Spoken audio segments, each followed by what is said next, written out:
学びを求めるあなた、ようこそ。今回の情報探索へ。よろしくお願いします。あなたがもし、日々の業務とか、とめどなく流れてくる情報の波に追われていて、手っ取り早く、でも深く、今のテクノロジー界隈で本当に重要な文脈だけをつかみたいって思っているなら、このセッションはまさにあなたのためのものです。まさに。今日の目的はただ一つです。2026年3月8日現在の開発とかプログラミング分野に積み上げられた資料の山から、最も価値のある知識の塊を抽出することですね。はい。膨大なソースから本質だけを抜き出していきましょよーし、これを紐解いてみましょうか。今日私たちが飛び込むのは、一見するとバラバラに見えるトピックの数々です。AI 時代の全く新しい最適化手法である AEO、それから AI が人間の開発プロセスに与えている強烈な摩擦の話。摩擦、起きてますよね。はい。あとは利益を生むアーキテクチャへの投資の話とか、あえて退屈なツールを選ぶことの偉大さなんていうのもあります。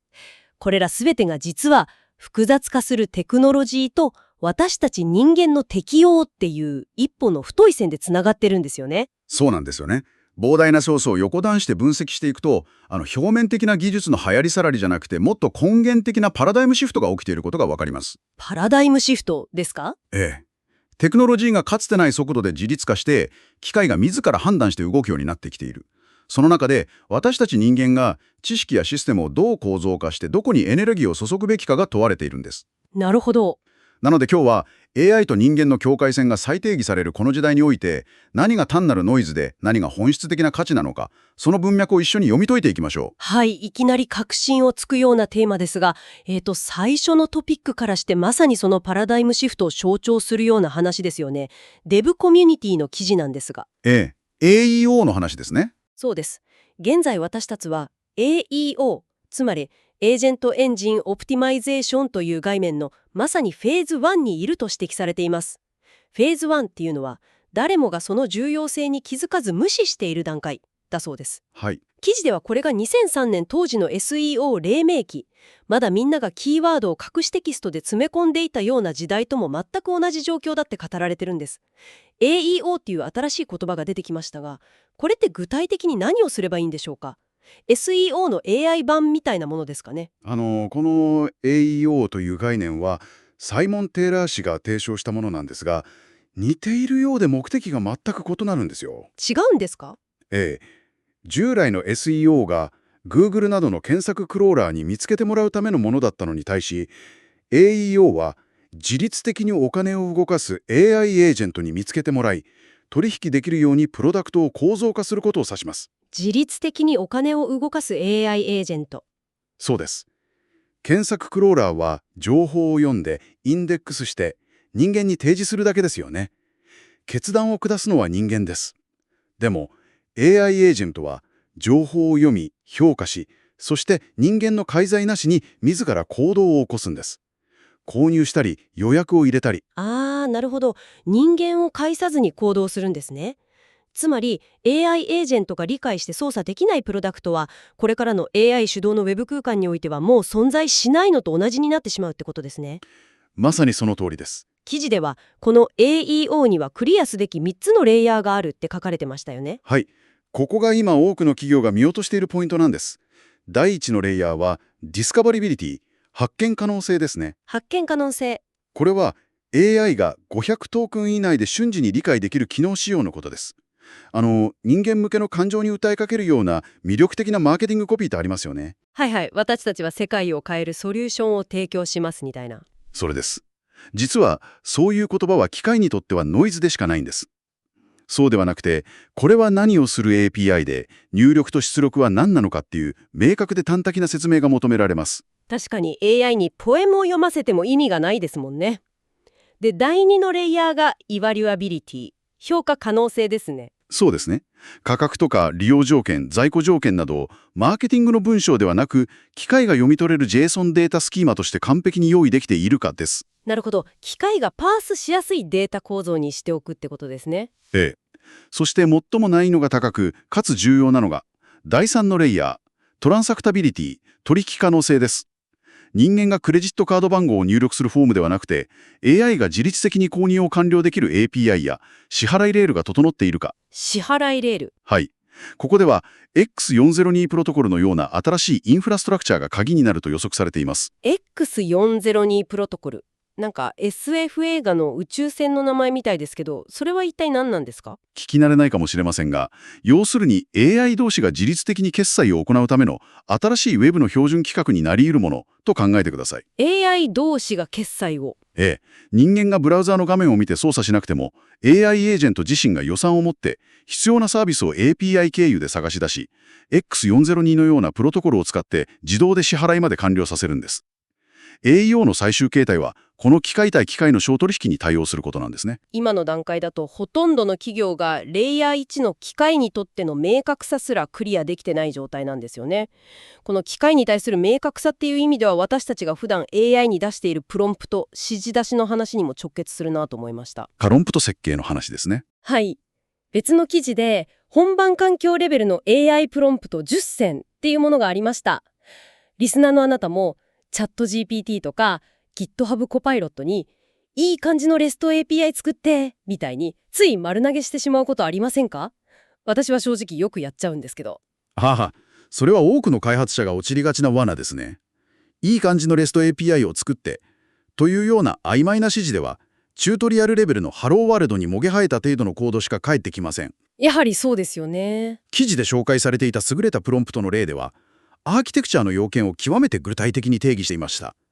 入力バリデーション、RBAC 付きの JWT 認証、トランザクションのロールバック、相関 ID 付きのログを含めて実装すること、といった具合です。ちょっと待ってください。RBAC、JWT、相関 ID、専門用語が一気に押し寄せてきましたが、こういうのをわざわざ AI に指定する必要があるんですか？はい、そこが重要なんです。例えば JWT はセキュアな認証トークンの仕組みで、RBAC はユーザーの役割に応じたアクセス制御のことです。はいはい。そして相関 ID はシステム全体でエラーを追跡するための識別子ですね。AI は魔法使いではないので、こういった本番環境でシステムを安全に運用するために必要な前提条件を人間側が言語化して与えなければ、それらを省いたおもちゃのようなコードを出力してしまいます。なるほど。だからこそ AI への指示を単なるお願いから本番環境レベルの使用書へと引き上げることで、出力の質は劇的に変わるんです。機械とのミスコミュニケーションをなくすためには、人間側がまず論理的で構造化された思考を持たなきゃいけないってことですね。その通りです。さて、こうして AI が本番レベルの優秀なコードを書けるようになってきた一方で、次なる巨大な問題も起きています。AI と人間のワークフローの衝突です。はい。OSS プロジェクトの話ですね。今、世界中のオープンソースプロジェクトのメンテナーたちが頭を抱えているそうですね。誰でも参加できる OSS プロジェクトに AI によって自動生成されたと思われるプルリクエスト、つまりコードの変更提案が大量に送られてくるようになったんです。大量にですか？メンテナーからすれば送られてきた数百行のコードのうち、どこからどこまでが AI の生成物なのか、そして何より投稿者自身がそのコードの副作用やアーキテクチャの意図を本当に理解した上で提案しているのかを判断するのが非常に困難になっています。投稿者自身も分かっていないかもしれないコードをレデューさせられるメンテナの疲労ってちょっと計り知れないですよね。本当にそうですね。前のトレンド記事でもこの AI 生成コードのレビューに関する終わらない論争が取り上げられていました。ちょっと面白い裏話があって、著者は3ヶ月以上この問題について議論した結果、自身の記事の表現をあえて柔らかくしたそうなんです。柔らかくですか？はい、つまりナーフして少し火力を下げましたってユーモアたっぷりに書いてました。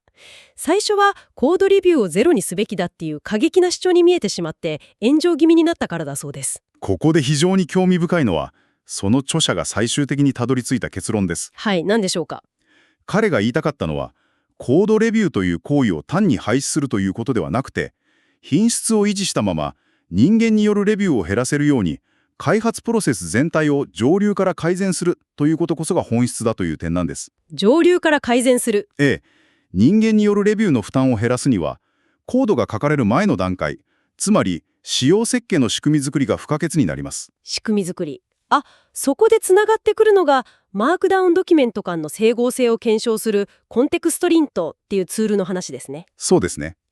AI を活用した開発では、テスト駆動開発ならぬ使用駆動開発 SDD のアプローチが定着しつつあると。その通りです。要件や仕様といったドキュメントを SSOT、つまり信頼できる唯一の情報源として厳格に管理して、それをもとに AI にコードを生成させるアプローチです。はいはい。ここで極めて重要な事実があります。それはドキュメントが壊れていれば AI が生成するコードも確実に壊れるということです。ゴミを入れればゴミが出てくるっていう昔ながらの法則は AI 時代でも全く変わらないわけですね。例えばユーザー登録仕様というマークダウンとデータベース設計というマークダウンの間でパスワードの文字数制限などの記述に矛盾があったとします。ありそうですね。人間なら文脈を読んでここは多分こうだろうって推測できるかもしれませんが、 AI はその矛盾した情報をそのまま飲み込んでバグを含んだコードを出力します。そのまま出力しちゃうんですね。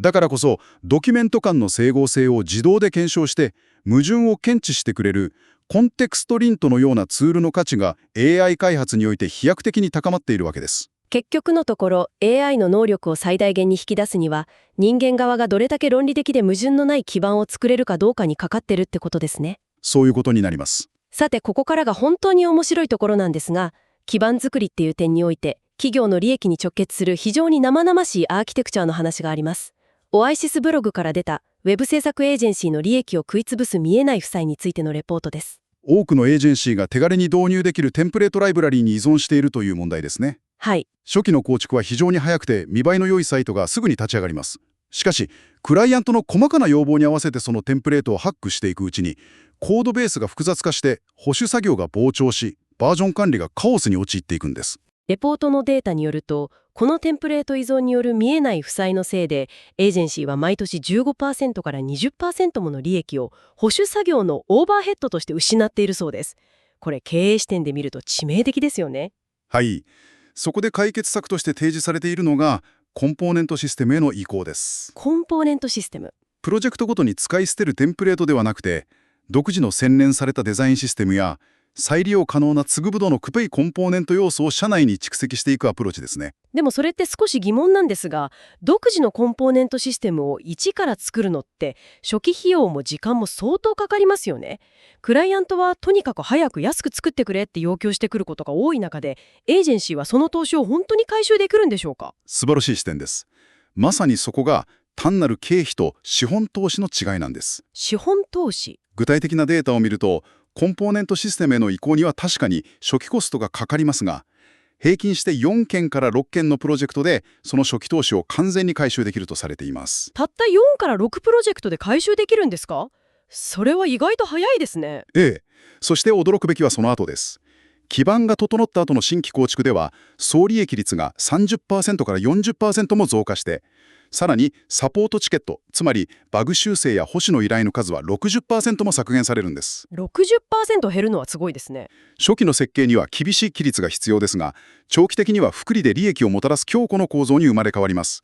負債を払い続けるか、資産を築くかの明確な分かれ道ですね。なるほど。裏側のコードベースっていう基盤を整えることが直接的な利益に跳ね返ってくるわけですね。そういうことです。そして、ウェブサイトの基盤を整えることは、裏側の利益だけじゃなくて、表側のユーザー体験、ひいては Google の検索順位にも直結します。Core Web Vitals CWV の完全ガイドという記事がありました。CWV ですね。Google は現在、LCP 最大コンテンツの読み込み時間と CLS レイアウトの視覚的な安定性、それから INP ユーザー操作への応答性の3つを明確なランキング要因としています。この CWV の最適化がいかに劇的な投資対効果を生むかを示すチリの e コマースサイトの非常に説得力のある事例がありましたよね。はい、ありました。彼らは約20時間のエンジニアリング作業、費用にしておよそ$2000の投資を行いました。やったことは画像の WebP フォーマットへの圧縮、不要な CSS や JavaScript の削減、メインスレッドの負荷軽減といった地味ですが確実なパフォーマンスチューニングです。その結果のデータが凄まじいんですよ。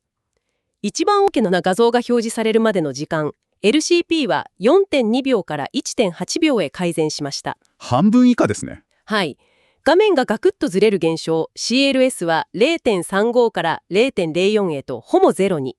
そしてボタンをクリックしてからの反応速度 INP は280ミリ秒から95ミリ秒へと劇的に改善したんです。指標が改善したことも素晴らしいですが、重要なのはそれがビジネスにどう影響したかです。そうですね。パフォーマンス改善後、検索トラフィックはわずか2ヶ月で 40% 増加しました。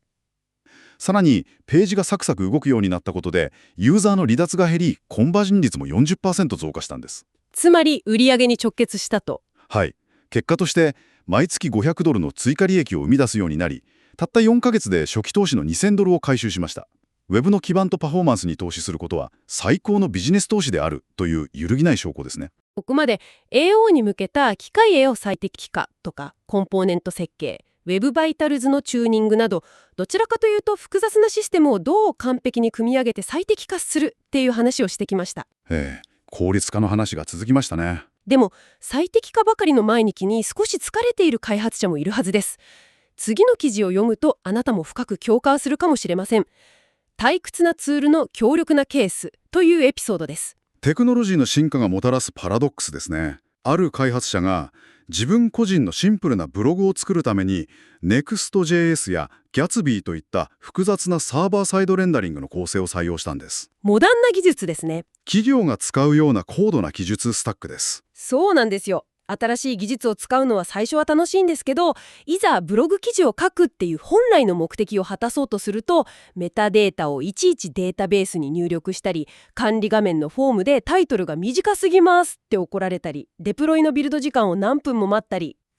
せっかくの執筆っていうクリエイティブな時間が複雑なシステムのおかげで完全に退屈で苦痛な作業になっちゃったんですよね。そこで彼が最終的に行き着いたのが Jekyll という古くからあるツールでした。Jekyll ですね。データベースなし、複雑な管理画面なし、JavaScript のビルドパイプラインもなし、シンプルにローカルでマークダウンファイルにテキストを書いて、そのまま静的サイトとして公開するだけのジェネレーターです。記事にある執筆に 90%、公開作業に 10% っていう理想のバランスを取り戻したっていう言葉が響きました。退屈だが確実に機能する。Boring but works っていうことの価値ですね。私たちはテクノロジーの進化を追いかけるあまり、何のためにそれを作るのかっていう本来の目的を見失いがちです。最新のツールが常に最善の選択とは限りません。特に個人のプロジェクトや目的が文章を書くことそのものである場合、過剰なエンジニアリングは摩擦しか生みません。本当にそうですね。自分にとって何が本当に必要なのかを見極め、流行りを追わずに、あえて枯れた技術や退屈なツールを選ぶことも、非常に高度で成熟したアーキテクチャ決定の等しと言えます。退屈さの価値が再評価される一方で、テクノロジーを使って人間の遊び心を爆発させているツールもありましたよ。NPM で公開されたスライド VTuber というツールキットです。はい、ありましたね。これ本当に面白くて、たった2枚の画像を用意するだけで、スライド V っていうスライドツール上にマイクの音声と連動して口パクする自分のアバターを表示できるんです。しかもデモのポージングが某定番ミームのオマージュだったりと、開発者のユーモアがたっぷり詰まっています。効率化や最適化だけがテクノロジーではありません。いかに楽しむか、いかに自分を表現するかという人間の純粋なモチベーションがオープンソースのエコシステムを豊かにしている良い例ですね。過剰な最適化の世界に対する人間らしいカウンターバランスとも言えます。テクノロジーを使って個人の遊び心や表現を拡張する動きがある一方で、全く逆のアプローチで人間の集団の意思をシステム化する動きもありますよね。予測市場の話ですね。はい。人間の思考や予測を集約するシステムについて、前のトレンドに入っていた本がありました。ポリマーケットやカルシーといった予測市場の仕組み、歴史、規制を整理した解説書です。はい。ここでリスナーの皆さんには一つ明確にお伝えしておきたいのですが。はい、お願いします。予測市場はしばしば現実の政治的な選挙結果などの予測に使われることがあります。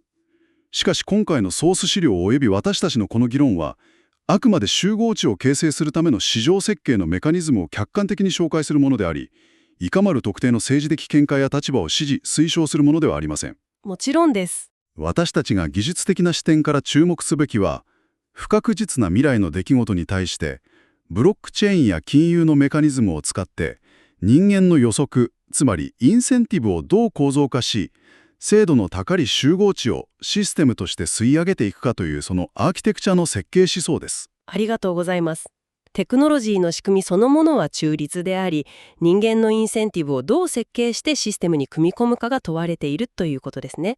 ええ、まさにそういうことです。つまり、これらはすべきどういうことなのか、今日ピックアップした情報を振り返ってみましょう。はい。AEO によって私たちは人間だけでなく AI エージェントという全く新しい自律的な顧客に向けてプロダクトを最適化するフェーズに入りました。 AI に対する本番レベルのプロンプト設計や SSOT としてのドキュメントの重要性も結局は機械とのミスコミュニケーションをなくし強固な基盤を作るという課題に行き着きます。そうですね。そしてコンポーネントシステムやコアウェブバイタルズへの投資は目先の速さではなく複利で利益を生むビジネスの資産を作ること。その一方で複雑化する世界に疲れたらジェキルのようにあえて退屈でシンプルなツールを選んだりスライド VTuber のように純粋な遊び心を追求したりする人間らしさのバランスも忘れてはいけないということですね。見事に全体がつながりましたね。これらすべてのトピックは一見バラバラに見えて実は複雑化するテクノロジーの世界において何に投資し何を削ぎ落とすかという本質的な意思決定の物語です。本質的な意思決定。ええ。最新の AI モデルを組み込むのか、あえてデータベースを持たないシンプルな構成にするのか、それらの選択はすべてあなたが誰にどのような価値を届けたいのかというぶれない軸によって決まるんです。本当にその通りですね。最適化する対象が人間であれ機械であれ最終的な目的を見失わないことが何より重要です。ええ。最後にこのディープダイブを聞いてくださっているあなたに一つ問いかけを残して今日のセッションを終わりにしたいと思います。はい。もし数年後あなたのウェブサイトを訪れるメインユーザーの半々が人間ではなく AIO によって最適化された AI エージェントばかりになったとしたら私たち人間はウェブ空間で一体何を楽しむためにブラウザを開くのでしょうか。深い問いですね。機械が裏側で全ての取引を終わらせてくれる世界で私たちはジェキルのようなただ純粋なテキストだけのシンプルな世界に回帰して静寂を楽しむのか、それともスライド VTuber のミームアバターのように人間ならではの無駄や遊び心、自己表現に特化していくのか。どちらに向かうのか興味深いところです。次にあなたがキーボードを叩いてコードを書くとき、あるいはシステムを設計するとき、それは誰あるいは何に向けて書いているのか、少し手を止めて考えてみてください。今日のディープダイブはここまでです。膨大な情報の海の中からあなたの大切な時間を私たちと共有していただき、本当にありがとうございました。ありがとうございました。また次回の情報探索でお会いしましょう。